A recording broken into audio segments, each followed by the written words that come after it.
मतदान के प्रति उनका रुझान बढ़ भी रहा है। वो ये समझने लगे हैं कि हमें अगर अच्छी सरकार चाहिए तो हमें अपने मत का प्रयोग अवश्य करना पड़ेगा। दूसरा, जो प्रत्याशी जो खड़ा होता है, क्योंकि कोई भी चुनाव है वो तीन उस पर आधारित होता है। सबसे पहले प्रत्याशी का चेहरा, फिर उसके साथ उसकी जात, और तीसरा उसका उसी की पार्टी में इंटरनल विरोध कितना है। ये सब फैक्टर काम करते हैं। पैटर्न देखने मिला। भले ये माना जा रहा है कि लाडली बहना का अंडरकरंट था, लेकिन कुछ मतदाताओं ने बड़ी चौंकाने वाली बात बतलाई। उनका कहना ये था कि हम यहाँ प्रत्याशी को देखकर वोट नहीं दे रहे हैं। हमारा उद्देश्य है कि जो विधायक चुनकर आता है वो चूंकि बहुत उपयोगी होता है। मैंने पूछा किस दृष्टि से, बोले भाई चूंकि जब राज्यसभा का चुनाव होता है तो विधायक के वोट ही काम आते हैं। हमें केंद्र में ऐसी सरकार चाहिए जो देश में स्थिरता दे सके और लोकसभा में जो विधेयक पारित हों वो राज्यसभा में भी आसानी से पारित किए जा सकें। उनके अलावा जो प्रत्याशी हैं 6 विधानसभा क्षेत्र के अलग अलग दलों के, वो भी इस समय असमंजस में है। यदि आपने 5 वर्ष तक जनता के बीच में रहकर काम किया है तो फिर आपको घबराने की ज़रूरत क्या है, आपको असमंजस में रहने की ज़रूरत क्या है। 2023 के लिए होने वाली वोटिंग संपन्न हो चुकी है और अब लोगों को इंतज़ार है नतीजे का। इसी नतीजे के बीच हमारे साथ पत्रकारों का पैनल छतरपुर से मौजूद हैं, जिनसे हम बात करेंगे बारी बारी से और जानेंगे कि आखिरकार पत्रकारों का तजुर्बा क्या कहता है और किस तरीके का अनुभव है। तमाम चीज़ों को लेकर हम शुरुआत करेंगे और सबसे पहले धीरज चतुर्वेदी भी मौजूद हैं, इनसे हम बात करेंगे और जानेंगे जिस तरीके से अगर बात करें वर्तमान की जो मतदान प्रतिशत हुआ है और इसके अतीत की बात करें तो उसके प्रतिशत को लेकर कितना फ़र्क देखते हैं आप?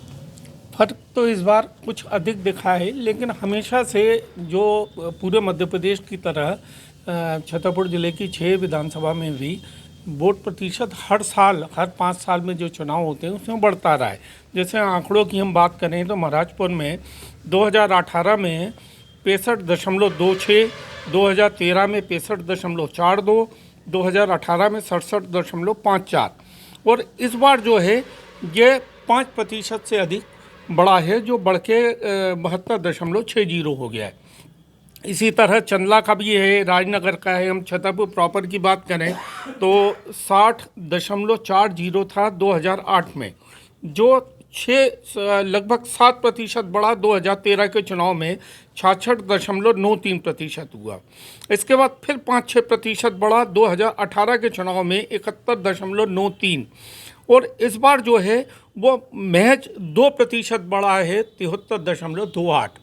तो इन आंकड़ों से ये लगता है कि जो मतदान प्रतिशत बढ़ने के कई कारण हैं। एक तो सबसे पहले है कि जो सरकार द्वारा या निर्वाचन आयोग के द्वारा जिस प्रकार से जागरूकता अभियान चलाया जा रहा है और लोग जागरूक भी हो रहे हैं, मतदान के प्रति उनका रुझान बढ़ भी रहा है। वो ये समझने लगे हैं कि हमें अगर अच्छी सरकार चाहिए तो हमें अपने मत का प्रयोग अवश्य करना पड़ेगा। दूसरा, जो प्रत्याशी जो खड़ा होता है, क्योंकि कोई भी चुनाव है वो तीन उस पर आधारित होता है। सबसे पहले प्रत्याशी का चेहरा, फिर उसके साथ उसकी जात, और तीसरा उसका उसी की पार्टी में इंटरनल विरोध कितना है।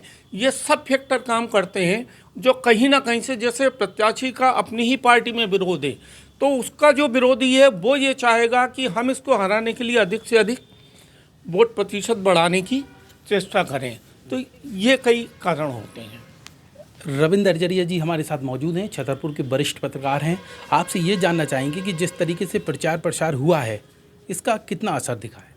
देखिए, प्रचार प्रसार इस बार एक नए पैटर्न पर शुरू हुआ। प्रचार प्रसार के मायने ये होते हैं कि हम अपनी बात कैसे रख पा रहे हैं। कांग्रेस ने इस बार जो प्रचार प्रसार किया वो स्थानीय प्रत्याशी के अपने व्यक्तिगत छवि के आधार पर किया। जहाँ जहाँ प्रत्याशी थे वहाँ प्रत्याशियों की छवि को लिया, जबकि भारतीय जनता पार्टी ने अपने केंद्रीय नेतृत्व और नीतियों के आधार पर प्रचार किया। इन दोनों का फैक्टर बड़ा अलग रहा।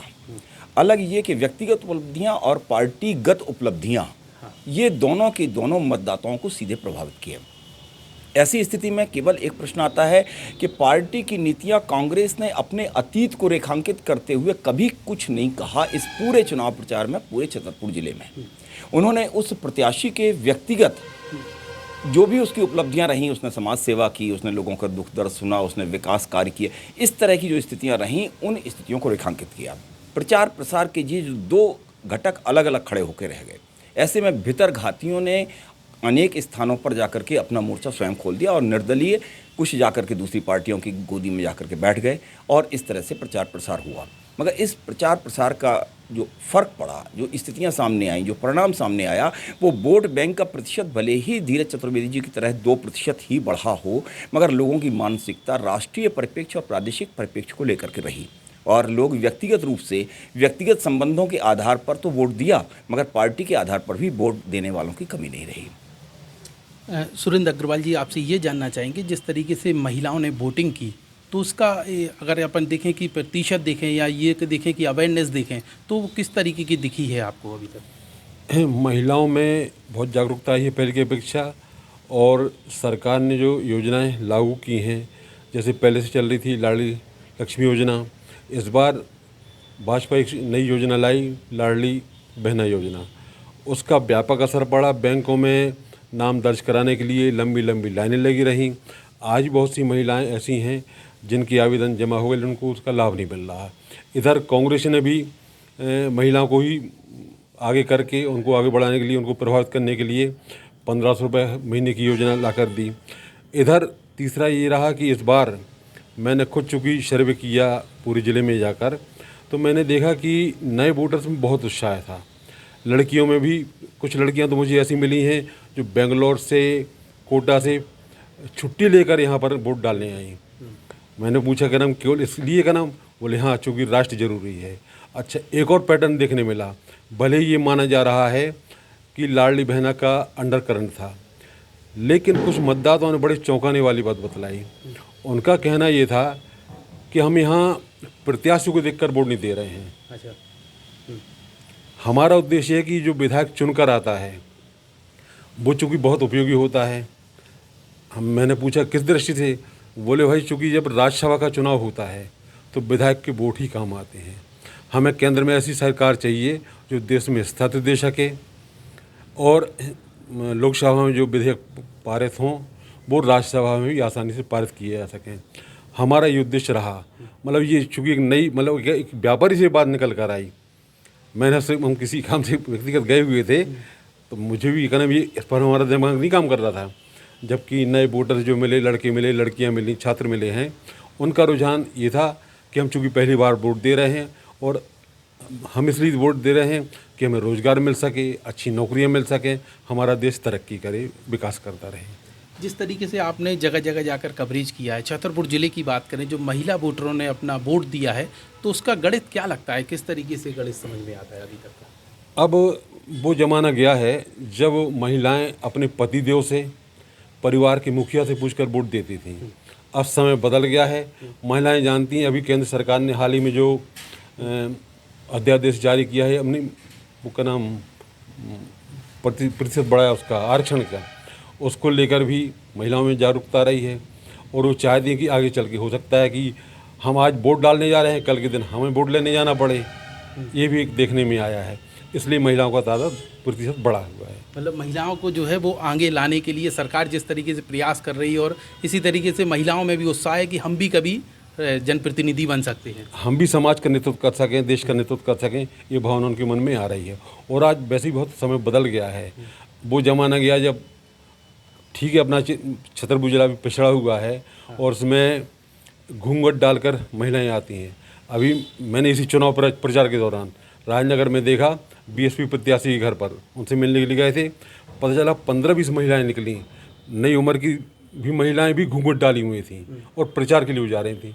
हमने घूंघट में आप प्रचार करने कैसे जा रही हैं, मतलब आप मतदाता को कैसे प्रभावित करेंगे जब वो आपका चेहरा नहीं देख पा रहे। बोले नहीं, जब हम वहाँ जाएंगे, जब घर की महिला को बाहर निकालेंगे तब अपना चेहरा बताएंगे कि हम किस घर से आए हैं और किस लिए आए हैं। वो तो खैर एक परंपरा होती है, बुंदेलखंड की परंपरा है। नायडू जी, अशोक नायडू जी, आपसे ये पूछना चाहेंगे कि जिस तरीके से अब मतदान हो चुका है तो क्या लगता है किसका पलड़ा भारी होगा? देखिए, ये बात बिल्कुल सही पूछ रहे हैं आप कि ये पहला चुनाव ऐसा है 57 से लेकर अभी तक के जितने भी चुनाव हुए हैं और उसमें कभी ये बात ही नहीं आई कि पलड़ा किसका भारी है किसका नहीं है। लेकिन इस बार ये इसके साथ एक सवाल भी है कि आखिर मतदाताओं में ऐसी उत्सुकता क्यों है, और उनके अलावा जो प्रत्याशी हैं 6 विधानसभा क्षेत्र के अलग अलग दलों के, वो भी इस समय असमंजस में है। यदि आपने 5 वर्ष तक जनता के बीच में रहकर काम किया है तो फिर आपको घबराने की ज़रूरत क्या है, आपको असमंजस में रहने की ज़रूरत क्या है।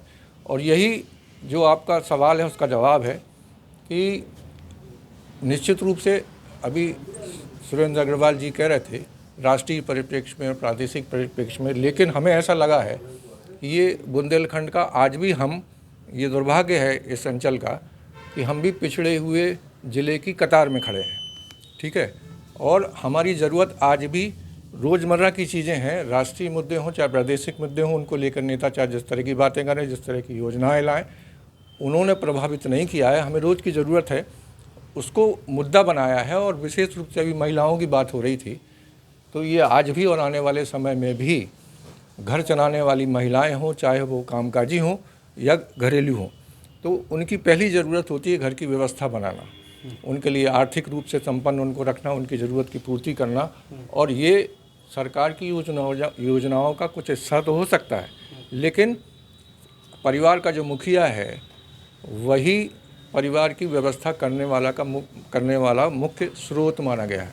और ये जो आपका पहला सवाल था रुझान, तो रुझान निश्चित रूप से, जैसा कि शुरू से सारी मीडिया कह रही है, सर्वे कह रहे हैं कि कांग्रेस के प्रति रुझान मध्य प्रदेश में है, और वो क्यों है इसके भी कारण हैं। हमने आपने सबने देखा है कि मध्य प्रदेश में पिछले 5 वर्षों में क्या हुआ है। सिर्फ घोषणाएं, जो घोषणाएं की वो पूरी नहीं हुई, पहले की गई घोषणाएं पूरी अभी आज भी अधूरी हैं। तो जनताओं ने घोषणाओं पर विश्वास नहीं किया है, और उन्होंने देखा है कि हमें हमारी जो ज़रूरत है उसको पूरा करने वाला, गारंटी देने वाला, हम उस पर ही विश्वास करेंगे। और उन्होंने ये ऐसा नहीं है कि महिलाएं यहाँ की अशिक्षित जरूर हों, उतनी शिक्षा में परिपक्व नहीं हैं, लेकिन मतदान के मामले में सबसे ज़्यादा जागरूक रही हैं। और यही वजह है कि उनकी संख्या मतदान केंद्रों में सबसे अधिक दिखी। जी, बहुत बहुत धन्यवाद। तो आपसे ही संपन्न शुरू किया था हमने, और समाप्ति भी आपसे करेंगे। जिस तरीके से ज़िले में मतदान हुआ है, तो कौन सी ऐसी विधानसभा है जिसमें अधिक मतदान हुआ है? इसके अलावा फैक्टर क्या बोलते हैं? जो आंकड़े बताते हैं कि हमारे यहाँ पे जो बिजावर विधानसभा है उसमें पिछली बार से पिछली मर्तबा की अपेक्षा कम मतदान हुआ है। तो लगभग वो 5% का गिरावट आई है उसमें। और हमारे यहाँ जो सबसे अधिक मतदान हुआ है वो मलेरा, बड़ा मलेरा क्षेत्र में हुआ है, जहाँ पे 73.42% मतदान हुआ है। दूसरा जो रुझान वाली जहाँ तक बात है, अब जो पहले का जो पैटर्न था कि एक राजनीतिक दल अपना ये दावा करता था ये मेरा वोट बैंक फिक्स है, अब नेताओं के बीच भी जो है दल से दिल का रिश्ते टूट गए हैं।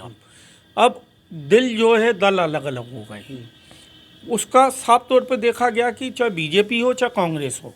छतरपुर ज़िले की बात करें तो शहर में जो छतरपुर विधानसभा है इसमें सीधे तौर पे लोगों ने आके मतलब मैदान में कूद के विरोध नहीं किया, लेकिन फिर भी उन्होंने पीठ के पीछे खंजर भोंकने का काम किया।